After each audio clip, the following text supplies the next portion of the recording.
Hi friends, ಇದು ನನ್ನ ಹೊಸ ಚಾನಲ್ ಕರ್ನಾಟಕ ಜಾಬ್ಸ್. ನಿಮಗೆ ಏನಾದರೂ ಜಾಬ್ಸ್ ಅವಶ್ಯಕತೆ ಇದ್ದರೆ ಈ ಚಾನಲ್ ಸಬ್ಸ್ಕ್ರೈಬ್ ಆಗಿ ಮತ್ತು ಇನ್ನಿತರ ವಿಡಿಯೋಗಳಿಗಾಗಿ ಲೈಕ್ ಮಾಡಿ, ಶೇರ್ ಮಾಡಿ, ಸಬ್ಸ್ಕ್ರೈಬ್ ಮಾಡಿ. ಇಲ್ಲಿ ಖಾಲಿ ಇದ್ದಿರೋ ಹುದ್ದೆಗಳು: ಶಾಖಾ ವ್ಯವಸ್ಥಾಪಕರು, ಸಹಾಯಕ ಗ್ರೇಡ್ 1.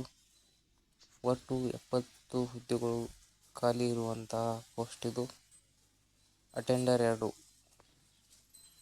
ಶೈಕ್ಷಣಿಕ ಅರ್ಹತೆ: ನೀವು ಪದವಿ ತೇರ್ಗಡೆಯಾಗಿರಬೇಕು ಮತ್ತು 10th ಪಾಸ್ ಆಗಿರಬೇಕು. ಅಟೆಂಡರ್ SSLCಯಲ್ಲಿ ಉತ್ತೀರ್ಣರಾಗಿರಬೇಕು.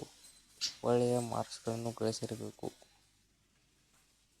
ಇಲ್ಲಿ ಹಲವಾರು ಪ್ರದೇಶಗಳಲ್ಲಿ ಕೆಲಸ ಮಾಡಲು ಅವಕಾಶವಿದೆ ಮತ್ತು ಉತ್ತಮ ಸಂಬಳ ಕೂಡ ದೊರೆಯುತ್ತದೆ.